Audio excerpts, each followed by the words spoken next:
Buenas noches, bienvenidos a un nuevo programa de Local. Y esta noche para hablar sobre la economía, no solamente de la local, sino también del marco macroeconómico, de las políticas últimas que se han implementado en materia económica. Y para ello hemos invitado a colegas de la Facultad de Ciencia Económica, todos ellos economistas, que luego de los auspicios estamos con ellos. Bien, Fabián, buenas noches, ¿cómo estás? ¿Qué tal, Hugo? Muy buenas noches. Como decías, vamos a hacer referencia en este programa con tres especialistas sobre el rumbo económico. ¿Cuál es la mirada que tienen economistas y docentes de la Universidad Nacional de Río Cuarto sobre estos casi 10 meses de la gestión de Mauricio Macri y del Gobierno Nacional?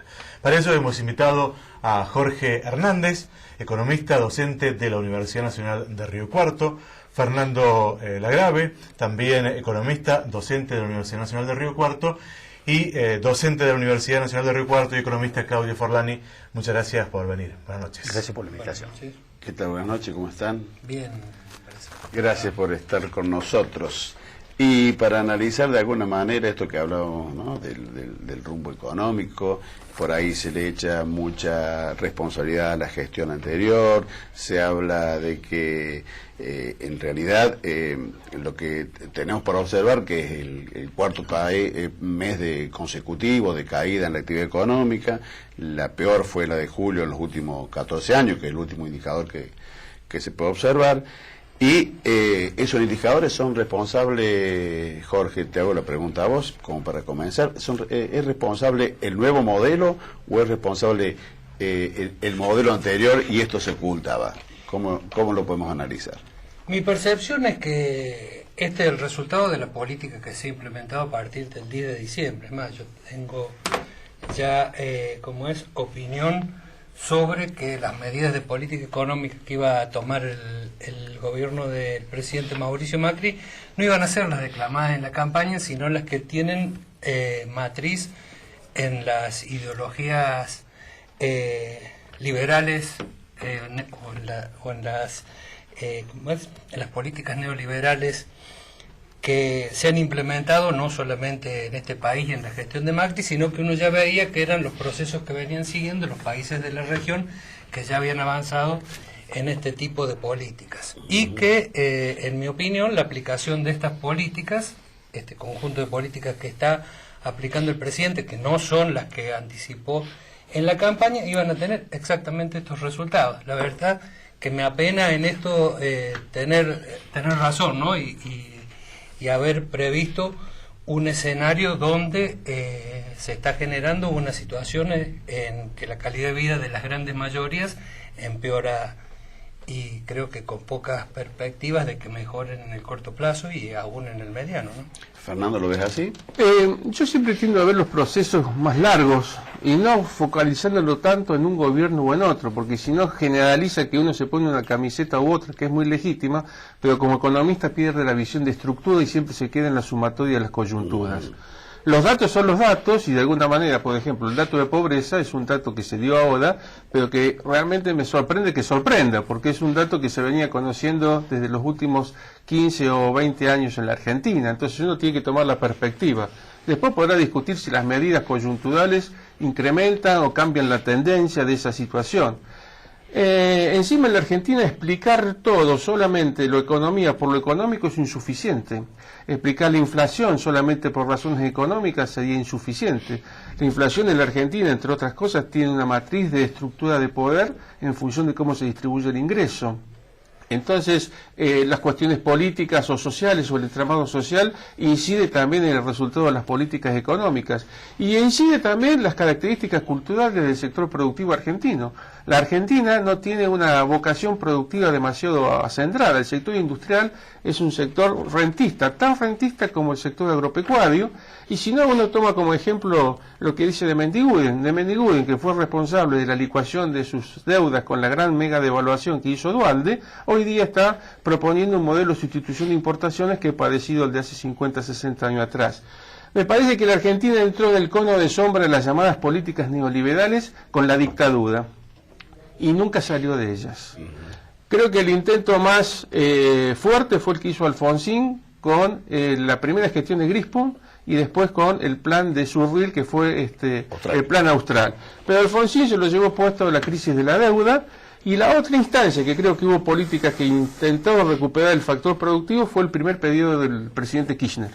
Yo creo que entre 2013, su primer gobierno, también tuvo alguna posibilidad de reencauzar una política más productiva. Ahora, la estructura subyacente del neoliberalismo nunca desapareció prácticamente desde el 76. Desde Martínez de Oz.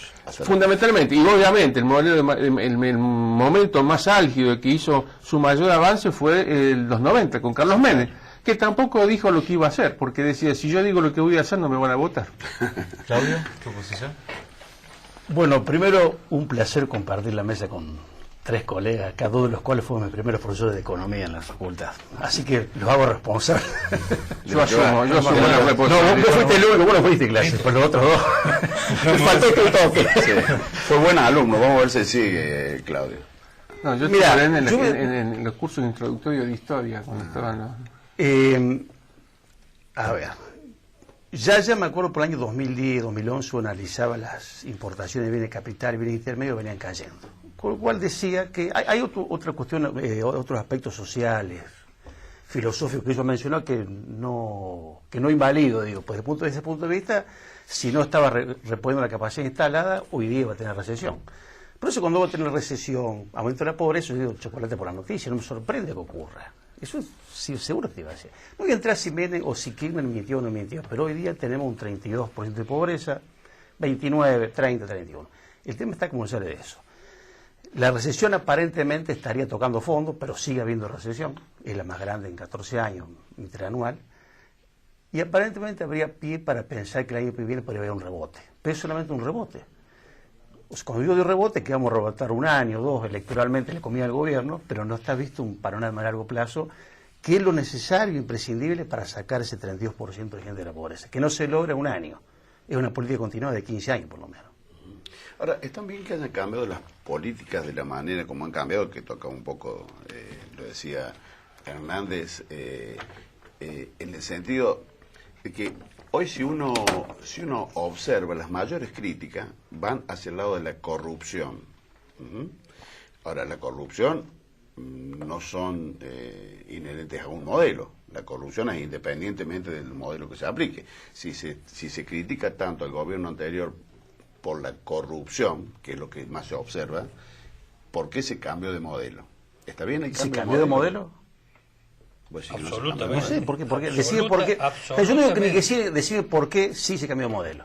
Absolutamente. Porque se ha cambiado, por esto se ha cambiado de modelo. ¿Por qué? Por esto, decide por qué. Se ha No digo cambiado que de no. modelo porque la gestión del trabajo es diferente. La gestión del comercio exterior es diferente. ¿A qué gestión había antes del comercio exterior? La gestión de la política monetaria es ¿Cuál diferente. no? La gestión... El fundamento ideológico No, la es gestión, diferente. decime, ¿cuál es la gestión del comercio exterior que había antes? Había, ¿Cuál ahora, la que hay había ahora? un régimen arancelario, un régimen paraarancelario, había un tipo de cambio múltiple.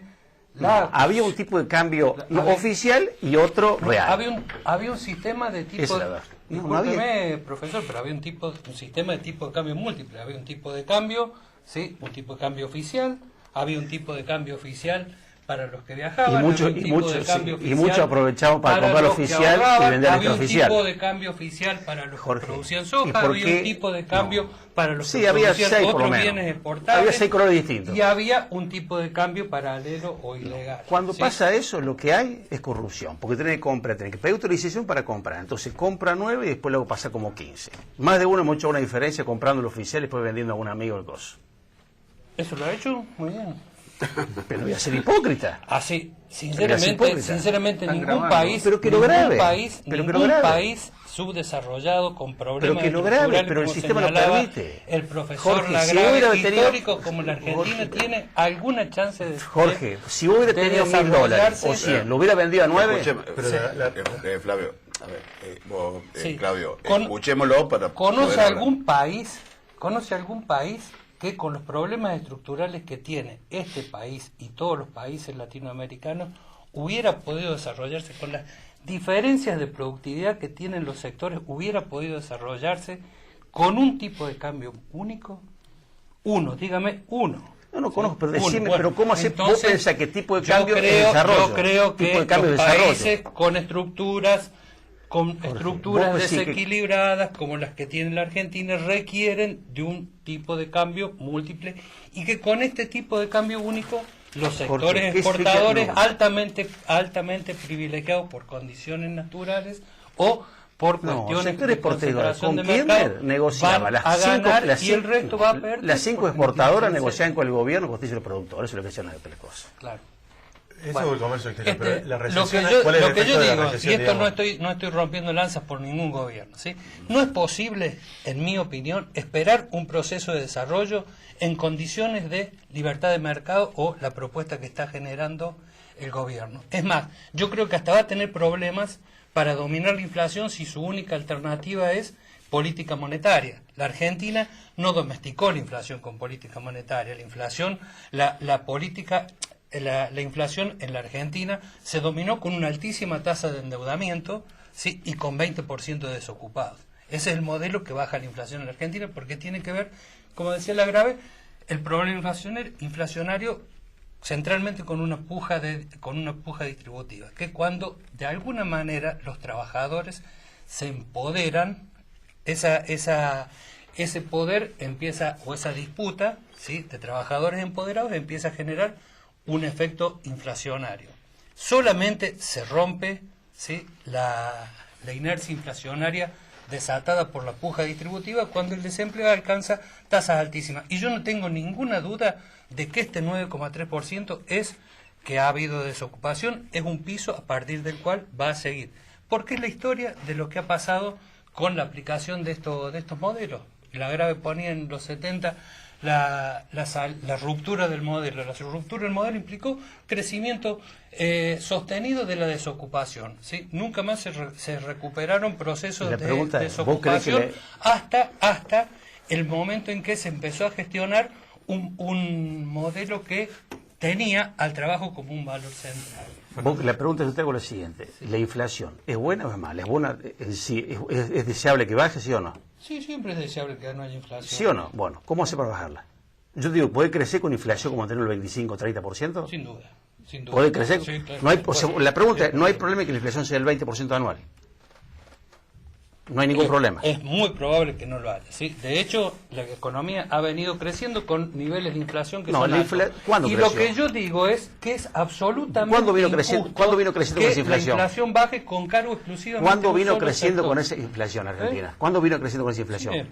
¿Cuándo? ¿Cuándo? Desde los años 40, a mitad de los 40 O sea en que adelante, la pregunta economía es, la argentina inflación fue no es un inflacionaria problema. y creciente. La inflación es un problema, mejor no tenerla. Ahora, si el único problema que se cree que se tiene en un país es la inflación y se está dispuesto a sacrificar los ingresos del 20% de la sociedad, creo que tenemos un problema como sociedad y como economía. pues no entendí. Bueno, a mí me da vergüenza justificar un modelo que no tenga inflación y que tenga que tener el 20% de personas Jorge, sin trabajo, con inflación que cobran nunca vas a sin- crecer. Vamos a marcar una pausa, ¿qué les parece?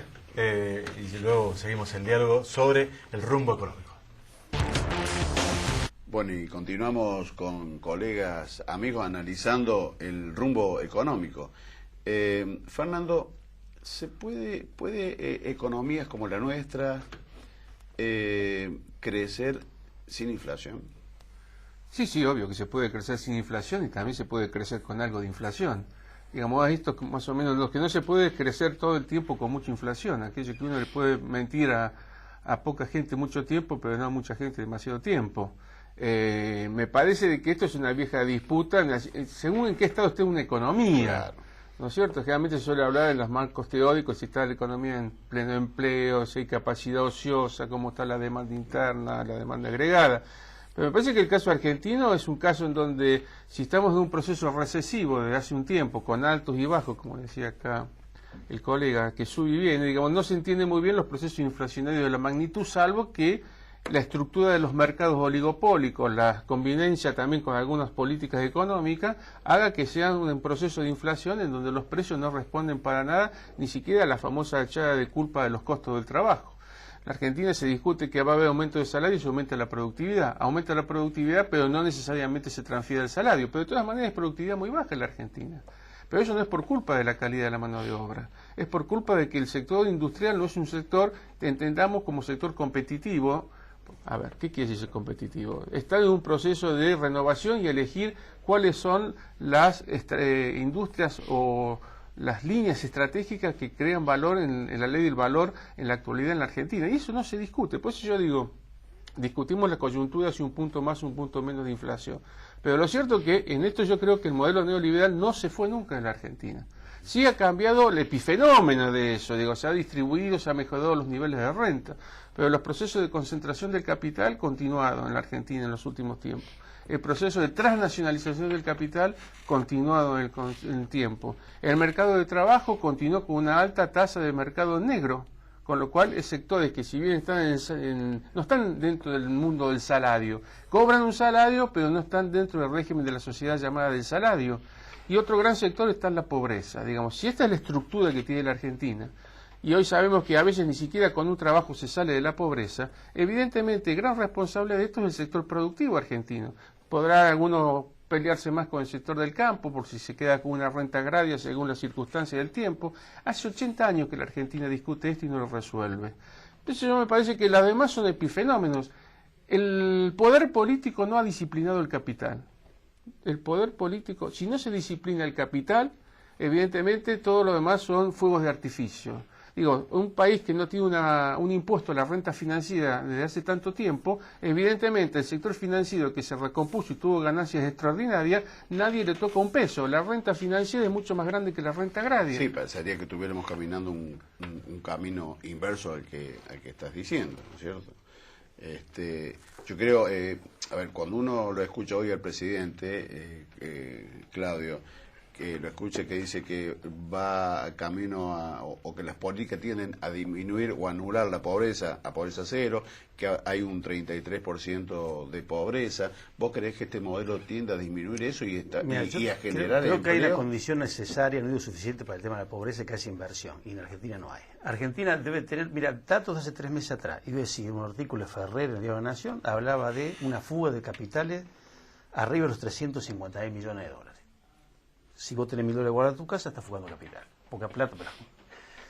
Entonces, mientras esa plata no venga, o parte de eso, es imposible, no hay inversión en infraestructura, todo eso, incluso si la productividad, esas cuestiones atañen a ese tema. Lo que yo no queda una duda, son dudas, Él dice la renta financiera, o sea, si vos tenés plazo fijo, no paga, tenés una ganancia por un trabajo, paga impuesto a la ganancia. ¿Estamos ahí?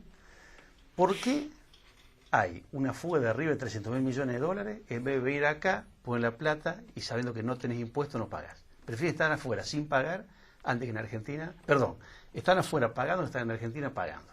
No, sin pagar impuestos. No, bueno, está bien, pero ¿por qué no vienen pese a que no pagan impuestos de renta financiera? ¿No hay confianza en este gobierno tampoco por los inversores? No, lo que pasa es que el gobierno hace 10 meses que empezó, y la fuga no empezó en diciembre, tampoco empezó en el 2003, histórico. Se aceleró a partir de diciembre, sí se aceleró. Se aceleró a partir de diciembre cuando se eliminó las restricciones. No, bueno, con Kirchner también se aceleró bastante, te digo. Sí, fue altísimo. Porque Menem le dejó 33.000 millones de dólares al Banco Central y ellos dejaron menos de 20. Acá la discusión no es quién es bueno, sino quién es menos malo. No, pero yo ahora estoy haciendo una referencia a lo que es estructural de los modelos, ¿sí? Si vos regulás la salida de divisas, ¿sí?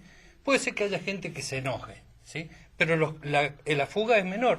Desde que se eliminó, ¿sí? Cambios, ¿querés cambios?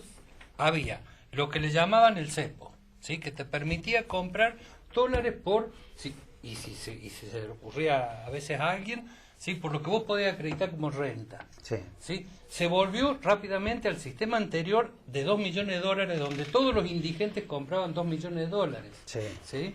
Se volvió después se amplió a 5 y ahora se eliminó. ¿Cuál es la necesidad? ¿Sí? ¿Qué ha habido concomitante con eso? Una salida de divisas más alta que la que generó como ingreso el endeudamiento, que fue, todo el mundo reconoce, el endeudamiento más grande de los últimos 18 años de cualquier país emergente. Tenemos menos divisas que antes de haber tomado la deuda más grande que cualquier país emergente. Sí, y viene otro proceso de endeudamiento ya anunciado. Sí, y tenemos menos divisas. ¿Qué ha pasado? Ha habido un incremento de fuga. ¿Por qué se fugan las divisas?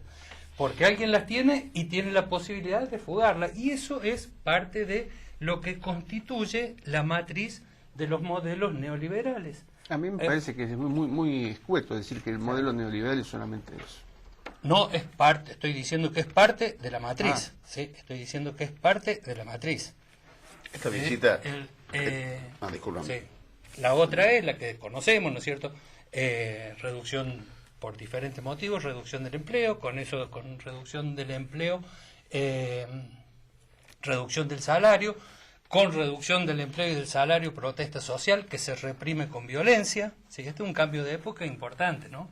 Y también son parte de la matriz de los gobiernos neoliberales, que a mí no me sorprenden porque yo estaba mirando los procesos que se estaban sucediendo en Colombia, en Perú, en México, y decía, estoy seguro de que Macri no va a hacer lo que dice. Macri va a hacer lo que están haciendo estos países que tienen, ¿sí?, una comunidad ideológica. No es un problema. A lo mejor ellos están convencidos que este es el buen camino, ¿sí? Ahora, cuando uno mira los procesos largos y los resultados que los procesos largos de estas políticas han generado, uno tiene que estar optimista. ¿Por qué uno va a estar optimista de que van a venir inversiones en la Argentina? Cuando los procesos más desregulados, si no quieren neoliberales, los procesos más desregulación han sido procesos que han tenido en promedio menos inversión que los procesos más regulados, ¿sí? Menos inversión como ¿Hay inversión? o no. No, vos decís que, no sé, no me consta que haya tenido más o menos inversión. Bueno, tiene que mirar un poco de estadística. O sea, vos dijiste que cuando se renunció con los holdout fue el mayor proceso de endeudamiento de este gobierno. Eso lo ha dicho todas las noticias, yo no saqué la cuenta, ¿no?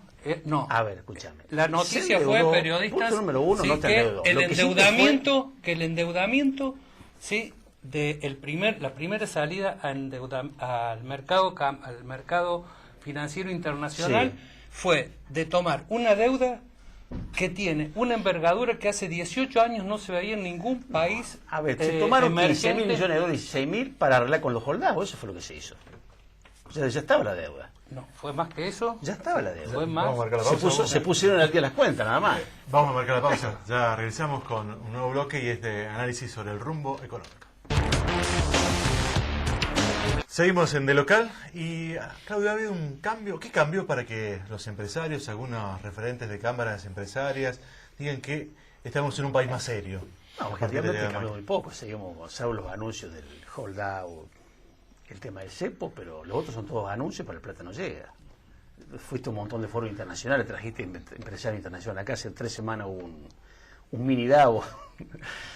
Bueno, pero la misión del Fondo Monetario, los elogios... Está bien, bueno, pero en términos objetivos para la población... Esas cosas no son casuales. Son señales, pero del dicho al hecho y mucho trecho. Bueno, esas señales son, digamos, la antesala del endeudamiento, como bien lo decía Hernández recién. Mira, endeudarse no es ni bueno ni malo por sí mismo, hay que ver para qué te endeudas. Y es muy sencillo, te endeudas para invertir en cosas de infraestructura, te endeudas para gasto corriente. Bueno, no sé para qué te van a endeudar, ese es el tema. El país ahora sigue endeudando. Para el año que viene hay un déficit fiscal que da del 6 o 7 del PBI, o sea que ajuste fiscal hasta ahora no hubo. El gobierno sigue emitiendo. ¿Me explico? Está bien, ha cambiado las perspectivas incluso inflacionarias. Desde el año que viene puede haber un 20% de inflación, lo cual sí, de 40 baja bastante. Entre un 12 y un 17. Se estima, pero se estima. Como el 17 de este año. Como el 17 o el 25 No, para este año. Sí. Por Hablando de inflación, ¿cuál es la herramienta que ustedes ven en estos momentos antiinflacionaria? ¿Cuál es la política antiinflacionaria que ha implementado este gobierno? Yo creo, Yo me imagino indudablemente, que el desempleo y la represión, ¿no? Recesión. Represión. El desempleo y la represión. La recesión es un resultado del desempleo, un resultado causa y como es causa y efecto del desempleo, ¿no? Pero la desactivación del mercado interno trae ¿sí? una reducción de la demanda que va a presionar precios a la baja, sobre todo cuando el salario deje de presionar al alza. Y el salario va a dejar de presionar al alza cuando llegue al nivel de desempleo adecuado. Pero acá, con menos pasión, si me deja poner el concepto, ¿sí? El desempleo, ahora sí, la manera que tenemos de resolver la inflación, ¿sí?, en la Argentina es con un 20% de desocupados. Nosotros los economistas y los políticos tienen que hacer una seria retrospección y mirar qué estamos haciendo, ¿no? Porque ninguna sociedad debiera tolerar esos niveles de desempleo en ninguna condición, ¿no? Y bajo ningún costo.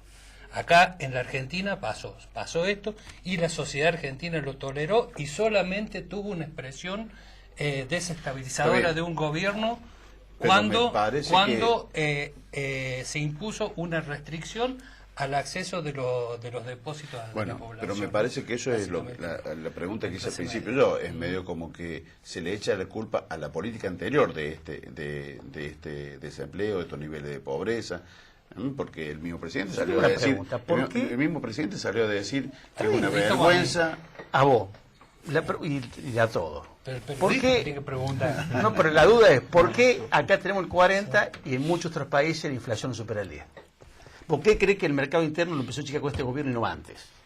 Yo creo que ¿Por qué no crees que todo lo que no se hizo antes se sufre las consecuencias ahora? En buena medida creo que el diferencial de inflación en la Argentina con otros países tiene que ver con la historia de la clase obrera argentina, ¿sí?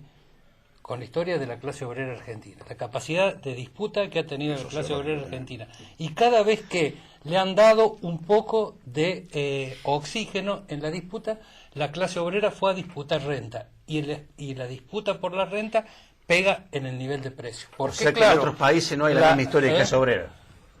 Usted, compare por eso no sé de eso, son temas que te pregunto, no lo sé. Por ejemplo, compare el nivel de sindicalización, la tasa de sindicalización de los trabajadores argentinos con la de cualquier otro país de América Latina. O sea que más nivel de sindicalización, más nivel de inflación. Y eso sí, claro. ¿Vos crees que algo está ahí? Más nivel de poder. Hay correlación que se demuestra eso. Por la de la renta. No digo que hay correlación, yo digo más nivel de sindicalización, hay más posibilidades la pregunta es, de disputar. Teóricamente, la inflación, ¿es bueno que baje o que male? Porque la economía neoclásica y su receta política trae los resultados que recién señalaba, me parece que la agrava, ¿no es cierto? No necesariamente el incremento de la productividad va a generar incremento de salario. Y uno para eso tiene el periodo de la convertibilidad, donde la productividad del trabajo creció de manera muy significativa.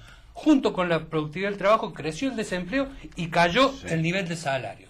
Sí, no solamente el nivel de salario. El crecimiento de la década pasada fue gracias a la inversión de los 90. Claudio, el crecimiento de la década. Lo tuvimos los 90. Lo vamos a dejar. Lo vamos a dejar hablar. Lo vamos a dejar un poco. Fernando. ¿Qué estrenaron ayer? ¿Que lo cine? No sé. No, preguntarte si el gobierno tiene algún timón, fundamentalmente, con vista a mí me parece que para las elecciones uno como economista, y carga con todo, digamos, la mácula de ser economista, porque la gente como el médico, te preguntan, ¿usted es médico? ¿Qué tengo esto? Mire, es economista, ¿qué va a pasar mañana? Y pero no te sabe. hace caso. No sabe. Si no mejor decir no sé. Los efectos de lo económico no son instantáneos, no es que devalúo hoy y automáticamente mejoro o empeoro. Las medidas tienen un trayecto en el tiempo, un desenvolvimiento y un conjunto de elementos que se concadenan, ¿no es cierto? Se van multiplicando los efectos. O sea que decir que lo bueno o malo que se hizo, sea para que le guste, el 10 de diciembre es todo lo que pasó ahora, es culpa del 10 de diciembre o es culpa de todo lo anterior, sería de los dos casos bastante trivial. Evidentemente hay conductas que se atraviesan en el tiempo y hay políticas que trascienden el mandato o la asunción de un mandato de un presidente. Yo quiero decir que es curioso, digamos, hay características de este gobierno que no lo hacen típicamente lo que sería una receta de carácter neoliberal. Por ejemplo, el tema presupuestario. El tema presupuestario tienen políticas que no han ido directamente a una reducción fiscal, como fue el caso López Murphy, con una reducción de receta de la política fiscal, de achicar planes sociales, gastos sociales, una serie de cosas. Después dará de interpretación si se hace por convicción o por conveniencia o porque es imposible, pero realmente hay características que no hacen tan claro decir que este es el modelo determinado. Sigo sosteniendo que las condiciones estructurales del neoliberalismo estaban con este gobierno y estuvo con el anterior, porque si no, no tendría un piso que asume este gobierno con el 30% de pobreza y con un tercio de trabajo en negro y con un proceso de reconversión de la industria muy pobre. Claro, usted ha comprado que a Macri hay que juzgarlo a partir del parto, no de la concepción, sino del parto. Yo no vine acá a juzgar a nadie. No, pues está asumiendo que hereda un nivel de 32% de pobreza. 32% de pobreza es la que ha... ¿Va a hablar de usted o hablo yo? No, le digo, es una pregunta nomás. No, yo le digo que hasta el 10 de diciembre había una pobreza del 30%. La verdad que... No. Yo tomo la UCA, tomo la UCA ahora y tomo la UCA antes. ¿Se mantiene? Yo tengo que tomar un parámetro. Sí, está bien. Bueno o malo. ¿Cuánto era la UCA en diciembre y cuándo esto es ahora? 29 o 30. Ujú. ¿Y ahora? Son los datos que dio el 32. pasado la UCA, el 2015. Sí.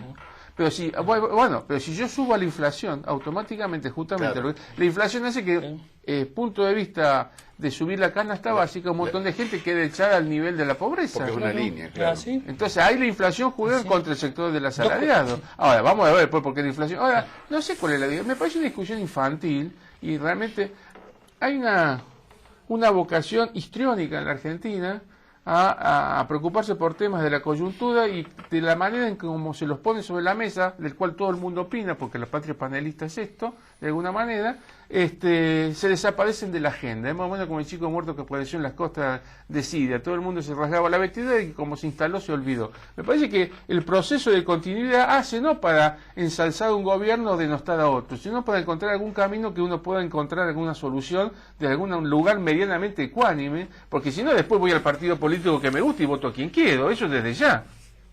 Entonces yo digo, las condiciones estructurales no han cambiado, no mejoró la construcción de un perfil industrial en la Argentina en los últimos años, como para que justamente sigamos teniendo pobreza, desempleo y un proceso de trabajo en negro, en donde el Estado es uno de los principales contratadores en negro. Entonces digo, con el poder político que se pudo haber tenido, no hubo un proceso de disciplinamiento del capital, salvo de poner una barrera a la fuga, pero la plata no volvía a los procesos de inversión. Escuchaba que decían, no, vamos a cerrar el polo tecnológico que está en el sur. No es un polo tecnológico Ushuaia, es un armadero. Podrá ser bueno, podrá salvar una circunstancia, podrá ser una medida de coyuntura, porque la crisis del 2001 no fue superada. No fue superada porque justamente se excluyó a gente del proceso de inclusión en el mercado de trabajo. Con el agravante que ahora, acá y en otra parte del mundo, tener un trabajo no garantiza salir de la pobreza. Eso es un proceso estructural del proceso neoliberal, de disciplinamiento no de la política sobre el capital, sino del capital sobre el trabajo. Bueno, en ese contexto, ¿cuál es el rumbo? No es un plan neoliberal común y silvestre en todo caso. Yo no lo veo así. Ahora, no es si Macri, no Macri, los empresarios. Hay una estructura, como dije al comienzo, social, política y del sector productivo. Digamos, si hay una renta agropecuaria, hay una renta. Los sectores del mercado interno no se sale solamente en crecimiento comercial, mercado interno. Y encima el mercado interno es cautivo en el peor de los sentidos. Es cautivo con salarios relativamente bajos, es cautivo con productividad de alguna manera que no es alta y cuando es transferida al sector de capital, y es cautivo por quien consume caro y con productos atrasados tecnológicamente. O sea, tu propuesta sería bastante, me parece, tu propuesta de desarrollo, o es la revolución, o es, Bueno. Estar más de acuerdo con el proceso de los procesos neoliberales de apertura del tipo macrista. No. Sí, como no. me decís cuál es el No, problema. ¿Se va a pero- proteger el mercado interno? ¿Se va a No, proteger el mercado yo no interno? dije Un eso. disparate. Yo no dije eso, Sí, que solo el mercado interno No, es insuficiente claro, para por un país con supuesto, 40 millones de claro, personas. no, por supuesto. Solo insuficiente con un Sin- 30% de pero- pobreza y un tercio de la población negro. Y es insuficiente también con... No, lo que hay que hacer es producir más. Y Hay que producir con producir- mayor productividad. hay que producir Si el más Estado pone un programa y de investigación y desarrollo proteger los sistemático... mercados de trabajo que son Sí, la bueno, demanda- pero si yo el sector productivo no lo he disciplinado en 12, 15, 14 años, en 30 años, todo lo contrario, de por sí eran sectores productivos que se habían acogido permanentemente a una renta de subsidios y no competencia. Eso es, lo que, es un viandazo. Vamos al proceso de protección ineficiente y el otro viandazo a la apertura discriminada. Es imposible que un país no pueda encontrar un término medio de racionalizar y disciplinar los procesos de producción de capital. Si no hay inversión, no hay forma de salir adelante. No hay forma de producir. Esto es en la Unión Soviética y era en la época, digamos, de las democracias Claro, occidentales. claro. Los coreanos hicieron un proceso de inversión donde el Estado disciplinaba el capital con salarios bajísimos. El modelo coreano, no sé si acá sería tolerable, justamente por lo que vos Le decís. pegaba Ahora, a los empleados atrás. no, estamos diciendo eso. No, Se parece dormía una en la falacia. sobre la máquina y le pegaba. Si yo estoy diciendo que no es, ahora, no me puedo quedar conforme con el nivel de tecnología y productividad. Por supuesto que Así no. un Por Silicon supuesto que no. Valley, así y en un- eso, en en vez de eso hacer- tenemos muchas responsabilidades, los que tenemos alguna responsabilidad más vinculada con la ciencia y la tecnología.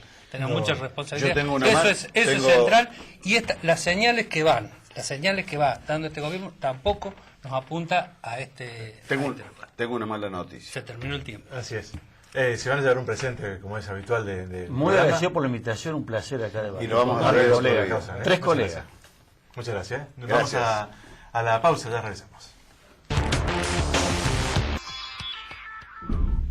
¿Qué tal, Hernán? Buenas noches, ¿cómo estás? Buenas noches. Vamos a seguir hablando, porque da para mucho rato todavía, la ley de blanqueo.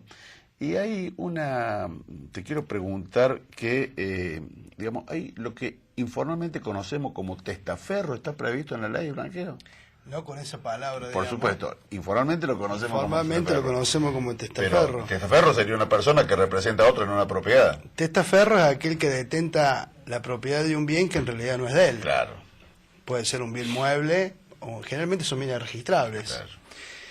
claro. Esta ley de blanqueo prevé situaciones y circunstancias que rozan con lo que habitualmente conocemos los que nos dedicamos a esta materia, con cuestiones que no están bien vistas. Entre ellas el testaferro. Esta ley prevé que las personas humanas, como dice nuestro nuevo Código Civil, es decir, que están excluidas las personas físicas, pueden blanquear bienes que están a nombre de otros sujetos, pero que en realidad el verdadero dueño, según la realidad económica, es aquel que lo va a blanquear. Es decir, para ser más claro, si tú tienes un departamento que por cuestiones tributarias o por cuestiones civiles y comerciales, por ejemplo, que no puedas tener bienes a tu nombre por distintas circunstancias, a veces no necesariamente tributarias, Sí, claro. sino por cuestiones de civiles y comerciales, por ejemplo, o un juicio laboral o cualquier circunstancia jurídica que no te permite tener bienes a nombre tuyo, lo pones a nombre mío. Hoy te permite la ley de blanqueo decir, mira, ese bien que está a nombre de Hernán Escudero es mío. Pero tiene consecuencias jurídicas similares a que si fuese mío. Bueno, O lo sea, que aquí sucede es que en realidad no hay una venta de mi persona hacia vos. Eso es lo importante. Es decir, lo que registra, claro, tú puedes decir... sin comprarlo. Claro, vos puedes decir que en realidad no hay una compra, sino que a través del procedimiento del blanqueo, que no te olvides que es una amnistía, y explícitamente prevé la ley que es una amnistía en los términos del artículo 75 de la Constitución Nacional, que es la primera vez que en lo que hace a blanqueo la técnica legislativa en ese sentido ha sido favorable y ha dicho esto es una amnistía, por eso se animan a incluir todas estas figuras que rozan, digamos, no te diría lo ilícito, pero sí roza aquellas costumbres que no son adecuadas Claro. en cuestiones comerciales o de nuda propiedad de bienes. No hay una venta de mi persona hacia vos, sino que vos le decís al Estado, este bien es mío. Por lo tanto, la transferencia del inmueble a nombre tuyo se hace con una escritura donde expresamente hay instrucciones al sector notariado, para ser más claro, a los escribanos, donde la escritura deberá decir que esta transferencia se realiza en los términos de la ley de blanqueo, por lo tanto no hay una transferencia a título oneroso. Y a través de la web de la AFIP, cuando vos blanqueas el inmueble, que es de tu propiedad pero que estaba a nombre mío, yo debo ingresar a la página de la AFIP y confirmar esto. Esto trae confusiones, porque, por ejemplo, si nosotros vamos a hacer un negocio real, donde yo voy a venderte un inmueble, y podemos decir, che, mira, este inmueble en realidad yo te lo voy a vender, pero podemos simular que este inmueble siempre fue tuyo, pero en realidad el inmueble este siempre fue mío, Claro. y lo que estoy haciendo es una venta a tu persona, y no pago impuestos a las transferencias Claro, de inmueble, claro. y vos, si no tienes justificado el dinero para comprarlo, justamente lo que estamos haciendo es blanquear para adelante, y estaría permitiendo la ley hacer negocios que no representarían la realidad económica ni jurídica de la operación. Entonces, estas cuestiones son bastante peligrosas. Entonces hay que aconsejarle a la gente que se asesore como corresponde si va a blanquear bienes que tiene a nombre de terceros. Que la ley lo permite, lo permite. Pero es un fomento de la ilusión, podríamos decir. Es un fomento de la ilusión porque está permitido por la ley y es una amnistía. Está iludiendo, claro. Hay cosas, hay situaciones, no cosas, hay situaciones que tal vez presenten la realidad económica y jurídica que dice la ley. Hay bienes que, por ejemplo, vos a lo mejor tenés bienes que no podías tener a tu nombre por una cuestión de un juicio laboral, como te decía, como una cuestión civil y comercial, y esta ley te permite que retornes tus bienes a tu patrimonio sin un costo impositivo. Bueno, es muy favorable. Lo que hay que tener en cuenta es que la gente no vaya a usar esto para hacer ventas simuladas. Bueno, Hernán, muchas gracias y vamos a seguir avanzando en otra oportunidad, sobre estas novedades de la ley de blanqueo. Bueno, muy amable. Buenas noches. Buenas noches.